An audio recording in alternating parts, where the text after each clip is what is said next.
రీసెంట్గా మనకు తెలుసు ఒక సీరియల్ ఆర్టిస్టు పవిత్ర జయరాం ఆమె రోడ్ యాక్సిడెంట్లో చనిపోవటం, ఆ తర్వాత కో ఆర్టిస్ట్ అయినటువంటి చంద్రకాంత్కి కూడా అదే యాక్సిడెంట్లో దెబ్బలు తాకటం. అతను 2 రోజుల క్రితమే సుమన్ టీవీకి కూడా ఇంటర్వ్యూ ఇచ్చాడు. ఆ ఇంటర్వ్యూలో చాలా విషయాలు చెప్పారు గానీ, బట్ ఎక్కడా కూడా తల్లిదండ్రుల గురించి గానీ, భార్య గురించి గానీ, ఆయనకున్నటువంటి పిల్లల గురించి గానీ అతను మాట్లాడలేదు. ఈరోజు సడన్‌గా సూసైడ్ చేసుకోవటం ఏంటి అనేది కూడా ఎవరికీ అర్థం గాని విషయంగా ఉంది. పోలీసులు ఇప్పటికే ఇన్వెస్టిగేషన్ స్టార్ట్ చేశారు. ఆ సూసైడ్ చేసుకున్నది కూడా పవిత్ర ఇంట్లోనే సూసైడ్ చేసుకున్నాడు. ప్రస్తుతం మనమైతే అతని ఇంటి దగ్గర ఉన్నాము.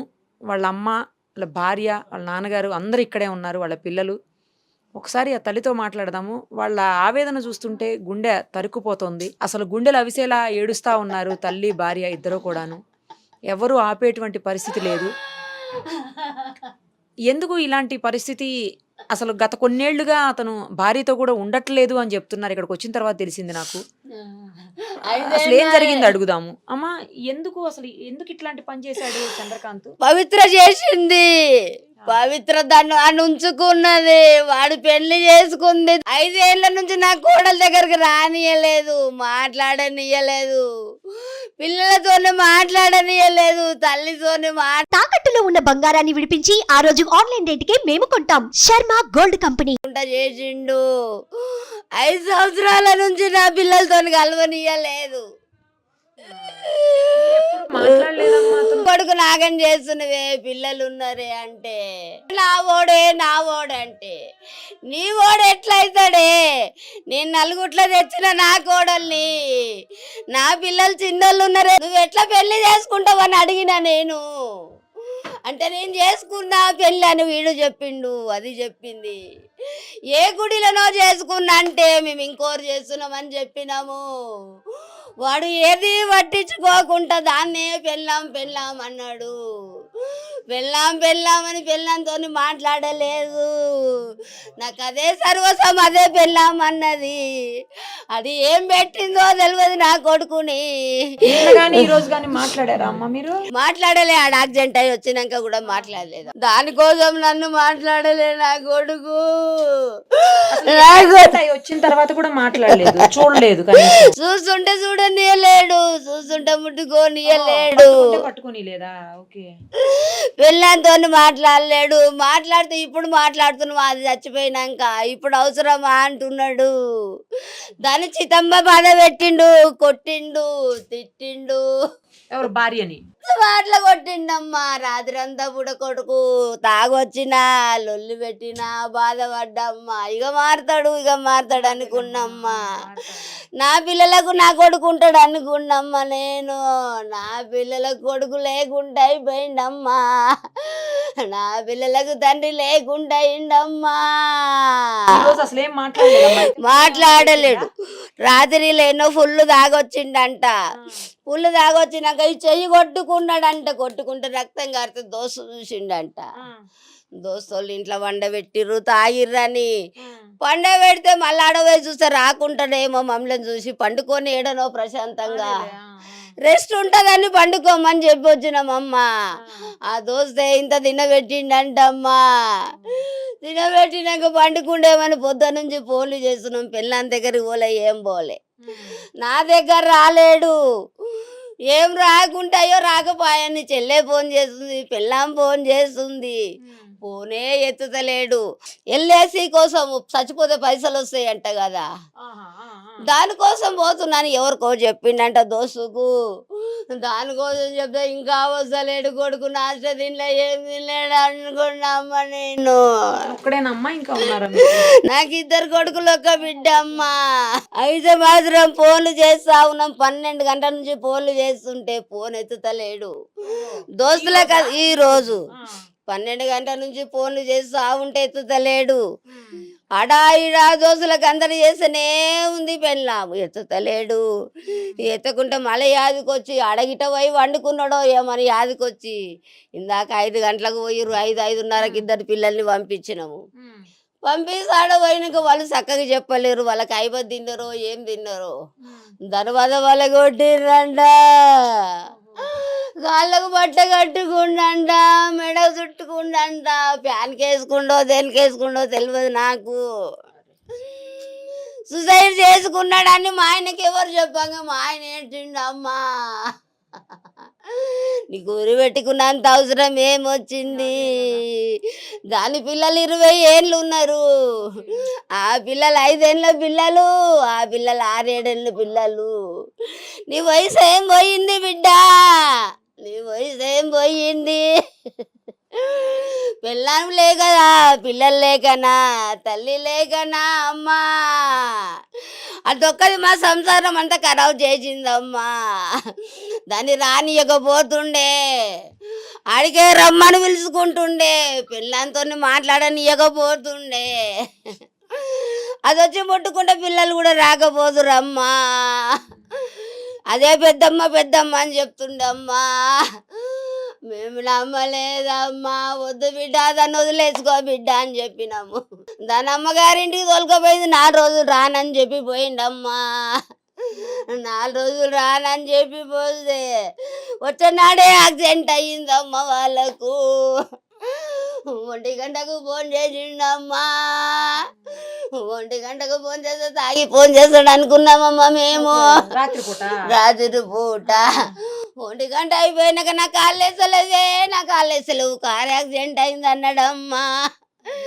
కార్ యాక్సిడెంట్ అయిందంటే నా కోడల దగ్గర కురికినమ్మా నేను అమ్మా కాళ్ళు వేసలేవంటే పవిత్రలు వేసలేదు అన్నాడే ఏమైంది చెప్పు అంటే కారు గుద్దిపోయింది అన్నారమ్మా నువ్వెట్లున్నావంటే గవర్నమెంట్ హాస్పిటల్ చూపించిరన్నారమ్మా మేము ఇంటికి వాళ్ళ దోస్తులను పంపించి నా 4గురిని నువ్వు దూరం ఉండి చూడమని చెప్పిండమ్మా నువ్వు దూరం ఉండి చెప్పమంటే దోస్తులందరూ విన్నారమ్మా మళ్ళీ నా కొడుకే అన్నాడు చచ్చిపోయింది అన్నాడు మళ్ళీ అన్నాడు 5 ఏళ్ళ నుంచి మీరు దూరం పెట్టిరని చెప్పిండు తల్లిదండ్రులు దూరం పెట్టిరు పెళ్ళాన్ని దూరం పెట్టినప్పుడు అన్నారు లేకుంటే నా కోడల్ని తీసుకొని నేను అడిగి పోతుంటి అట్లా గిట్ట అన్నాడేమో అనుకున్నామ్మా నేను అని ఉల్టా సీదా మాటలు చెప్పిండు అంటే అసలు గత కొన్నేళ్ళుగా మీతో రిలేషన్ లేదని మీ అత్తగారు చెప్తా ఉన్నారండి 5 years నుంచి రిలేషన్లో లేము లాస్ట్ 5 years నుంచి ఎప్పుడైతే నాకు ఈ విషయం తెలిసిందో అప్పటి నుంచి నన్ను కొట్టడము చేయడము చాలా నానా విధాలుగా హింసించిండు తాగేసి వచ్చి ఏ రాత్రి అంటే ఆ రాత్రి ఇది చేయడము చాలా పవిత్ర డైరెక్ట్ నాకు కాల్ చేసి వాడు నా మొగుడే ఏం పీక్కుంటో వీక్కో అనేసి కూడా అనింది ఇలాంటి మాటలు కూడా మాట్లాడింది పవిత్ర జయరాం వాళ్ళ పిల్లలకి కూడా తెలుసు వాళ్ళ అబ్బాయిని వెళ్ళి అడిగాను వాళ్ళ అబ్బాయితో వెళ్ళి మాట్లాడాను ఇలా నా భర్త మీ అమ్మతో ఉన్నాడు ఏంటిది అనేసి అని అడిగాను అడిగితే మీ ముందే వెళ్తారా బెడ్రూమ్లోకి అంటే అవును మా ముందే వెళ్తారు మాతోనే ఉన్నాడు వాళ్ళ ఇష్టం వాళ్ళ లైఫ్ మేమేం అబ్జెక్ట్ చెయ్యము అనేసి పవిత్ర జయరాం కొడుకు అన్నాడు ఎప్పుడు వచ్చినా ఇంట్లో పెద్ద టార్చరే హేట్ చేసినా కంటిన్యూస్గా దాని ఫోటో చూస్తూ ఉంటాడు ఇంట్లో తాగితే ఇంట్లోనే ఫుల్ అయిన తర్వాత దాంతో వీడియో కాల్ మాట్లాడుతూ ఉంటాడు చెప్పవే పాప ఏం చేస్తున్నావు ఏంది సంగతి ఇక్కడ నాకు అన్నం పెట్టట్లేదే అన్ని ఫాల్స్ అంటే ఫాల్స్ మొత్తం నన్ను బ్లేమ్ చేశాడు ఎక్కడ పడితే అక్కడ బ్లేమ్ చేశాడు ఇంకేం చెప్పలేను ఇంతకంటే మీది కూడా లవ్ మ్యారేజ్ అని చెప్పి విన్నాను మాది రిలేషన్షిప్ స్టార్ట్ అయ్యి 2004 July 4th స్టార్ట్ అయింది 2004లో మ్యారేజ్ 15లో అయిందా మ్యారేజ్ 11 years ముందు మీకు లవ్ ఉంది రిలేషన్షిప్ ఉంది అక్కడికి మా పేరెంట్స్ కన్విన్స్ అవ్వలేదు నేను మా పేరెంట్స్తో కన్విన్స్ చేసి అందరి సమక్షంలో లవ్ మ్యారేజ్ చేసుకున్నాడు గ్రాండ్గా చేశారు పెళ్ళి అందరూ ఒప్పుకొని చేసి నేను మా అమ్మ చెప్పినా నేను వినలేదు ఇతడే కావాలి నాకన్నయ్య నాకు కావాలి వాడే లోకం సర్వస్వం అని బతికిన ఏది చేసినా ఏం చేసినా ఈ రోజు వరకు ఈ మూమెంట్ కాకుండా నిన్నటి వరకు కూడా మా మమ్మీ వాళ్ళ సైడ్ ఎవరికి ఏమీ చెప్పలేదు నేను ఎంత ప్రాబ్లం ఫేస్ చేసినాను, సఫర్ అయినాను, ఎటువంటివి మా మమ్మీ వాళ్ళకి తెలియదు. ఏదున్నా ఏమున్నా అత్తగారికి చెప్పుకున్నాను, బయట ఎక్కడ పెట్టుకోలేదు. అతను రాకపోయినా సరే ధైర్యంగా ఒక మొగోడిలాగా నా పిల్లలని పెంచుకున్నాను. ఏ రెస్పాన్సిబుల్ లేదు. ముందు జాబ్ చేసేదాన్ని హెచ్ఆర్గా, ఇప్పుడు మానేశాను. అమ్మ లేదు. అమ్మ చనిపోయిన వెంటనే లాక్డౌన్లో వీళ్ళ రిలేషన్షిప్ స్టార్ట్ అయ్యింది. అప్పటి వరకు బాగానే ఉన్నారు. వీళ్ళ రిలేషన్షిప్తో ఎప్పుడైతే స్టార్ట్ అయ్యిందో అప్పటి నుంచి నన్ను కొట్టడము, తిట్టడము కంటిన్యూస్గా చేశాడు. చాలా చాలా అంటే ఒక సాడిస్ట్ కంటే ఇంకా అధ్వానంగా బిహేవ్ చేశాడు. ఏం చేయకుండానే అన్ని వల్గర్ లాంగ్వేజ్ మాట్లాడుకుంటూ, ఎవరితో మాట్లాడినా అన్నయ్య అన్న రిలేషన్తో మాట్లాడినా కానీ అఫేర్ పెట్టి తప్పుగా తీయడం, అది ఎవరైనా సరే. మా అత్తగారు నాకు సపోర్ట్ చేశారు, మా మామయ్య ఇద్దరు సపోర్ట్ చేశారు వాళ్ళ ఫ్యామిలీలో. అంతకు మించి ఎవరు లేరు. నేను ఏదైనా వాళ్ళే లోకం సర్వస్వం అనేసి నన్ను బతికినాను. ఇప్పుడు అతనే లేకుండా పోయినాడు. ఇప్పుడు ఇంకేమని నన్ను బ్లేమ్ చేస్తాడు, ఇంకేం చేస్తాడో నాకేం అర్థం అవ్వట్లేదు. ఏం చెయ్యాలి ఈ మూమెంట్లో? నాకు నా పిల్లలను చూసుకొని నేను ఏం చెయ్యాలి? ఇద్దరు పిల్లలు, పాపది 8 years, బాబుది 4 years. పిల్లల కోసం కూడా వచ్చేవాడు కదా? పిల్లల కోసం వచ్చినా ఇట్లా చూసి వెళ్ళిపోయేవాడు. పిల్లల కోసం వచ్చినప్పుడు పవిత్ర ఆంటీ ఉంటుందానా మీకోసము, పవిత్ర ఆంటీ ఉంటుందానా, దీని ఏమైనా సరే పవిత్ర ఆంటీ ఉంటుంది. మరి నేనేం అవ్వాలి అని అంటే కూడా దానికి సమాధానం లేదు, ఏది లేదు. తన మైకంలో ఉండిపోయాడు. మొన్న 4 days కూడా షూట్ ఉందని చెప్పాడు, కానీ కట్ చేస్తే తను ఊటీకి వెళ్ళారు. ఇద్దరు కలిసి ఊటీకి వెళ్ళారు. ఊటీకి వెళ్ళి డే బై డే ఒక్కొక్క రీల్ షేర్ చేసి నన్ను టార్చర్ పెడదామని ప్రయత్నం చేశారు ఇద్దరు కలిసి. యాక్చువల్గా తను ఇన్స్టాగ్రామ్లో కూడా, పవిత్ర జయరామ్ ఇన్స్టాగ్రామ్లో కూడా తను పోస్ట్మార్టం అయిపోయిన తర్వాత కంటిన్యూస్గా 4 reels పోస్ట్ చేశారు. With in few hours delete చేసేసారు. ఆ వీడియోస్ కూడా వైరల్ అయ్యాయి. సో వీళ్ళిద్దరు కలిసి మొన్న ట్రిప్కి ఊటీకి వెళ్ళిన వీడియోస్ కూడా వైరల్ అయ్యాయి. 3rd class, ఇప్పుడు బాబు LKG, చాలా చిన్న చిన్న పిల్లలు. మీ వైపు అడిగే వాళ్ళు కూడా ఎవరు లేనట్టున్నారు, మీ అత్తగారు తప్ప. ఇప్పుడు అత్తమ్మ వాళ్ళు ఉన్నారు, మా ఫ్యామిలీ వాళ్ళు వస్తున్నారు, మా మమ్మీ వాళ్ళ సైడ్ వాళ్ళు వస్తున్నారు, మా మేనమామయ్య వాళ్ళందరూ వస్తున్నారు, దారిలో ఉన్నారు. వాళ్ళకి ఇప్పటి వరకు ఎటువంటి విషయం తెలియదు.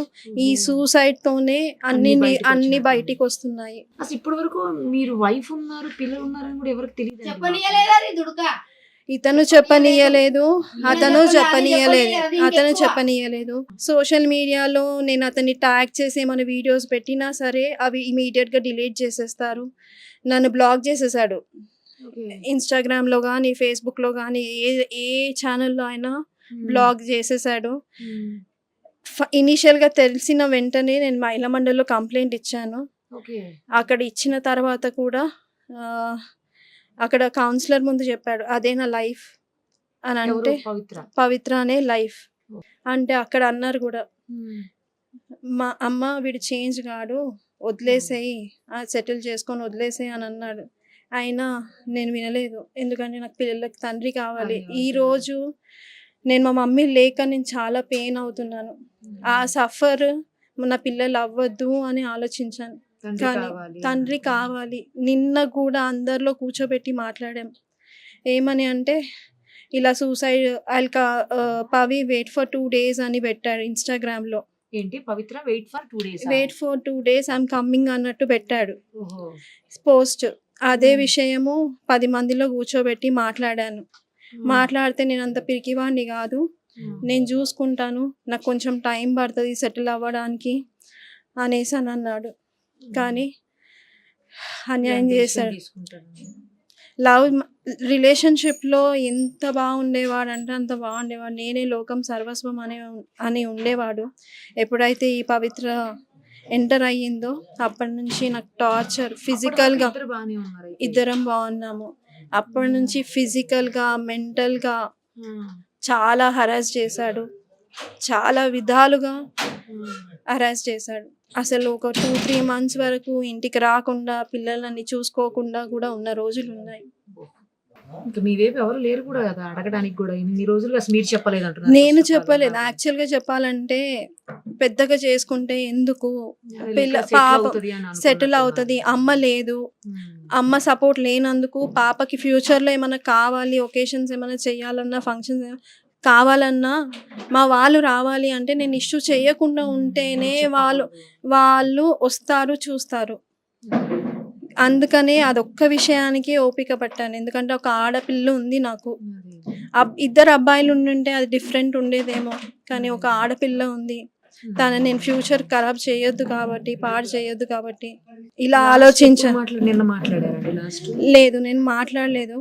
ఒకసారి 2 days బ్యాక్ తను వచ్చిన నెక్స్ట్ డేనే కాల్ చేశాను. ఏమైంది ఇంకా నైట్ రాలేదు అని అంటే, ఇవన్నీ మాట్లాడకు, నేను రెస్పాన్సిబిలిటీస్ ఫుల్ఫిల్ చేస్తాను, అంతకు మించి నా గురించి ఎక్స్ట్రా అడగడం అవసరం లేదు. ఏది ఇన్సిడెంట్ జరిగిన రోజా ఇది?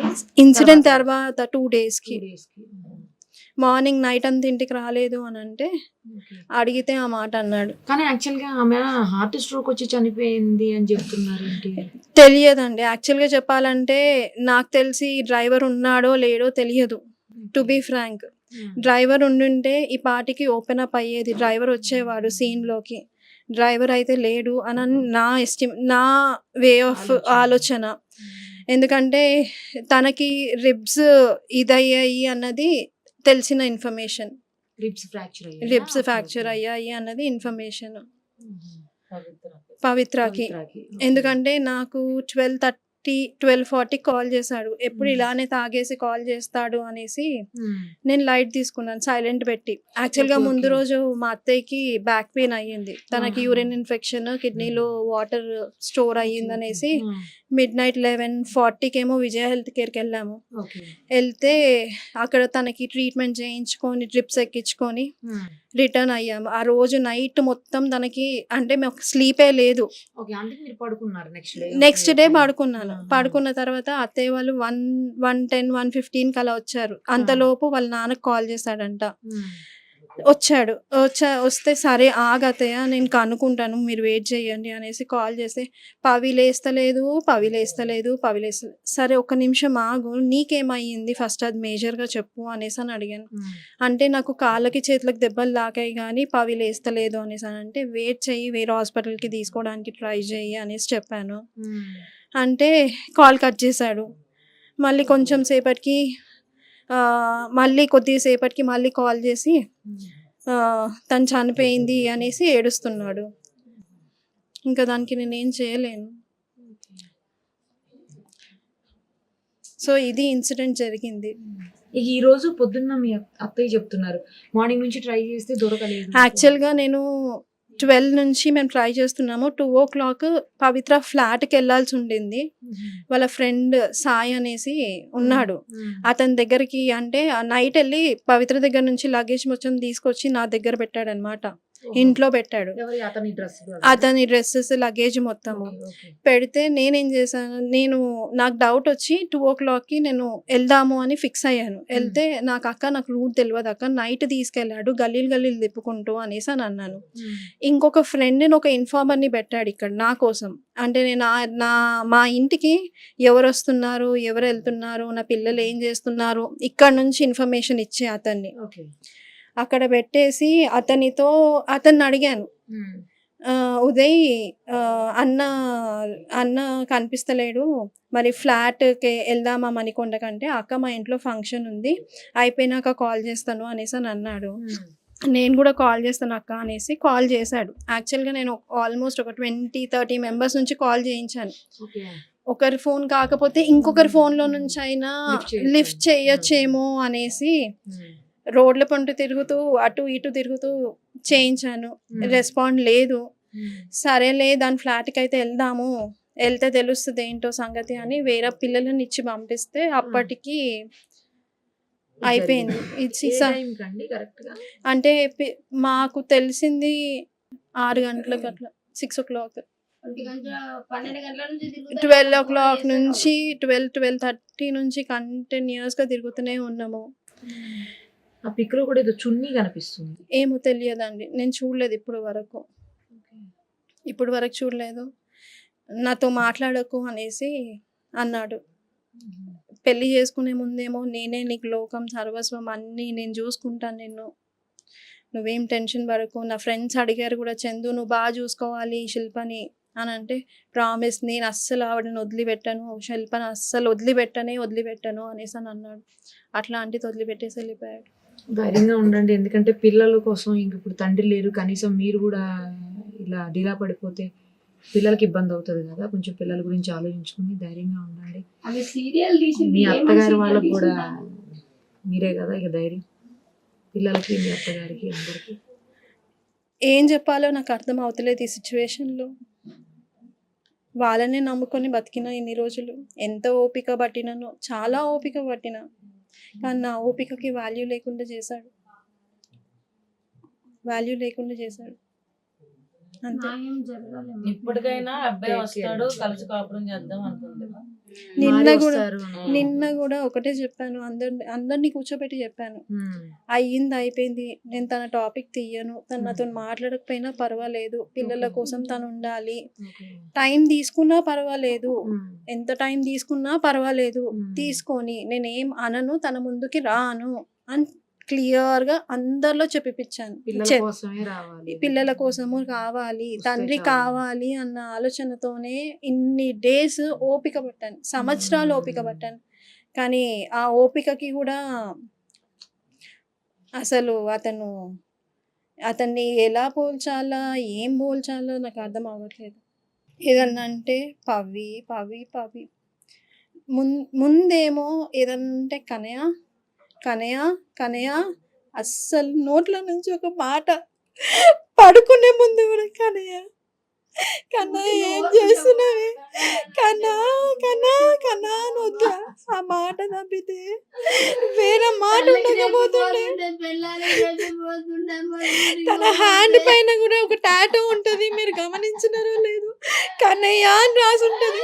తనతో డైరెక్ట్ ఫైట్ చేసినా, ఏది చేసినా తను ఏం చేసిందో తెలియదు, కానీ తను మాత్రం చాలా నన్ను,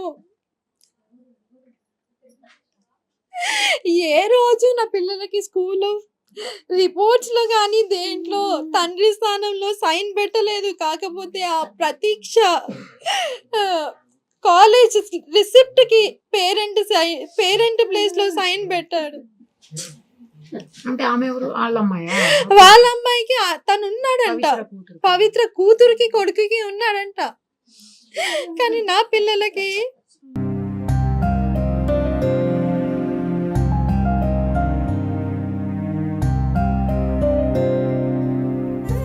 ఇండస్ట్రీ మొత్తం తెలుసు. చందు, శిల్ప అంటే ఇండస్ట్రీ అందరికీ తెలుసు. అసలు నా మాట లేకుండా ఉండేటోడు కాదు. అరే అక్కనే రా నన్ను సెట్ చేసింది, అందరికి, అందరు ఆర్టిస్టులకు చెప్పుకున్నాడు. చాలా మంది ఆర్టిస్టులు కూడా చెప్పారు తనకి, వద్దు ఇట్లాంటి దాంతో నీకు అవసరమా చందు, మంచి ఫ్యామిలీ ఉంది, ఫ్యామిలీని చూసుకో, ఫ్యామిలీని డిస్టర్బ్ చేస్తున్నావు చందు అంటే, వినలేదు, అసలు వినలేదు. శిల్ప గారు మీరు ధైర్యంగా ఉండండి, చందు గారు వచ్చేస్తారు, మీరు టెన్షన్ పడకండి, ఆవిడ ఇప్పటికి మీ ఆయన 6th person ఆవిడకి అని చెప్పారు. చాలా మంది చెప్పారు, ఆవిడ క్యారెక్టరే అది. సో అలాంటి ఒక వేస్ట్ క్యారెక్టర్ మనిషి కోసం ఈ రోజు మమ్మల్ని అన్యాయం చేసి వెళ్ళిపోయాడు.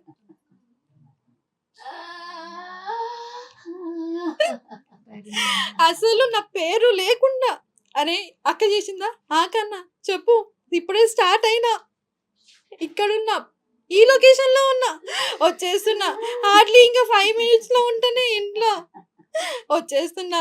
ఇదంతా 2020 వరకు కంటిన్యూగా ఉండింది. ఎప్పుడైతే ఫస్ట్ లాక్డౌన్ స్టార్ట్ అయ్యిందో అప్పటి నుంచి ఎప్పుడు నా మీద చెయ్యనోడు. 12:30 నైట్ నుంచి మార్నింగ్ 5 వరకు ఎట్లా పడితే అట్లా కొట్టినాడు. అయినా మా మమ్మీ వాళ్ళ సైడ్ ఎవరికి చెప్పుకోలేదు, మా మేనమామలకు కానీ ఎవరికి కానీ ఎవరికి చెప్పుకోలేదు. నేను ఏదున్నా మా అత్తయ్యతో మాట్లాడుతుండే, అది కూడా ఊరబోకపోతుండే. ఈ ఏరియాలో అందరూ అంటారు తల్లి కూతురు లాగా ఉన్నారు, తల్లి కూతురు లాగా ఉన్నారు అనేసి. మదరే అనుకున్నానండి, తర్వాత తెలిసింది మదర్ లేదు అని. కానీ ఇంత అన్యాయం చేసి వెళ్తాడు అనేది అనుకోలేదు.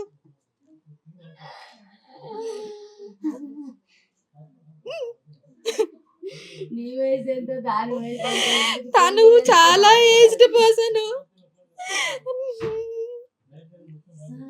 ఏజ్ డిఫరెన్స్ కూడా చాలా ఉంది.